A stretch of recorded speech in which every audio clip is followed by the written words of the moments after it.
क्या आपने कभी सोचा है, अगर स्वयं हनुमान क्रोधित हो जाएं, तो क्या होगा?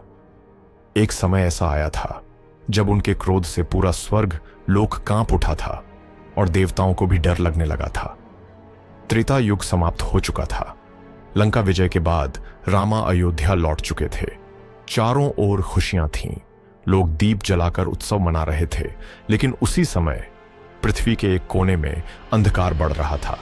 जंगलों में रहने वाले आराषि मुनि अचानक गायब होने लगे। रात को अजीब आवाजें सुनाई देती। लोगों को भयानक सपने आने लगे। धीरे धीरे पूरे राज्य में डर फैल गया। एक रात अचानक आकाश लाल हो गया। तेज हवाएं चलने लगीं, बिजलियां चमकने लगीं। देवताओं ने जब ध्यान लगाया तो उन्हें एक ऐसी ऊर्जा महसूस हुई जो साधारण नहीं थी।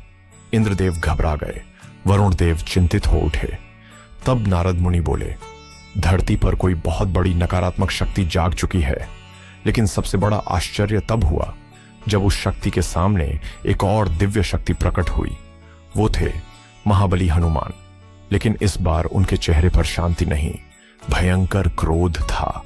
और यही देखकर देवता भी डर गए। धरती पर एक अत्याचारी तांत्रिक रहता था। उसका नाम बहुत कम लोग जानते थे। कहा जाता है कि उसने वर्षों तक कठिन तपस्या की थी। उसकी तपस्या से प्रसन्न होकर उसे कई मायावी शक्तियां मिल गईं। शुरुआत में उसने उन शक्तियों का सही उपयोग किया, लेकिन धीरे धीरे उसके अंदर अहंकार बढ़ने लगा। अब वह लोगों को डराने लगा। गांवों में बीमारी फैलने लगी। राशियों की साधना टूटने लगी। जो भी उसका विरोध करता वो रहस्यमयी तरीके से गायब हो जाता। लोगों ने देवताओं से प्रार्थना की। देवता तुरंत राम के पास पहुंचे। सबने हाथ जोड़कर कहा, प्रभु, अगर उसे नहीं रोका गया तो पृथ्वी पर अधर्म फैल जाएगा। श्री राम कुछ देर शांत रहे। फिर उन्होंने मुस्कुराकर कहा, जहां धर्म खतरे में हो वहां मेरा सबसे प्रिय भक्त अवश्य जाएगा। तभी उन्होंने हनुमान जी को बुलाया। हनुमान जी ने जैसे ही लोगों का दुख सुना, उनकी आंखें क्रोध से लाल हो गईं। उन्होंने प्रण लिया, जब तक अधर्म समाप्त नहीं होगा मैं शांत नहीं बैठूंगा। और उसी क्षण पूरा आकाश जोर से कांप उठा। हनुमान जी उस तांत्रिक के स्थान पर पहुंचे। चारों ओर अंधेरा था। हवा में अजीब ऊर्जा महसूस हो रही थी। तांत्रिक जोर जोर से हंसने लगा। उसने कहा, देवता भी मेरा कुछ नहीं बिगाड़ सके, तुम क्या करोगे? हनुमान जी शांत खड़े रहे, लेकिन जैसे ही तांत्रिक ने निर्दोष लोगों पर हमला किया, हनुमान जी का क्रोध बढ़ गया।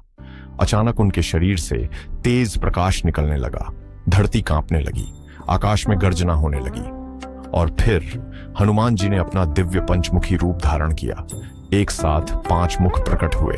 हनुमान मुख, नरसिंह मुख, गरुड़ मुख, वराह मुख, हयग्रीव मुख। उस रूप की शक्ति इतनी अद्भुत थी कि तांत्रिक भी डर गया। देवता ऊपर से यह दृश्य देख रहे थे। कहा जाता है कि उस समय हनुमान जी की गर्जना से नकारात्मक शक्तियां कमजोर होने लगीं, लेकिन असली युद्ध अभी बाकी था। तांत्रिक ने अपनी सारी मायावी शक्तियां एक साथ चला दी। पूरा आकाश काले धुएं से भर गया। हजारों भ्रम पैदा हो गए। कभी आग दिखाई देती, कभी भयंकर राक्षस। लेकिन हनुमान जी अडिग रहे। उन्होंने जोर से जय श्री राम का उद्घोष किया। उस नाम की शक्ति से चारों ओर दिव्य प्रकाश फैल गया। तांत्रिक कमजोर पड़ने लगा।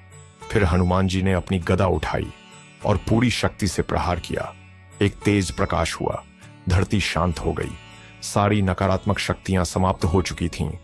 देवताओं ने आकाश से पुष्प वर्षा की।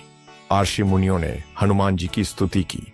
तब रामा प्रकट हुए और बोले, जो सच्चे मन से धर्म की रक्षा करता है उसे संसार की कोई शक्ति नहीं हरा सकती। इसीलिए आज भी लोग संकट के समय हनुमान जी का नाम लेते हैं, क्योंकि वे केवल शक्ति नहीं, भक्ति, साहस और विश्वास का प्रतीक है। जय श्री राम, जय बजरंग बली।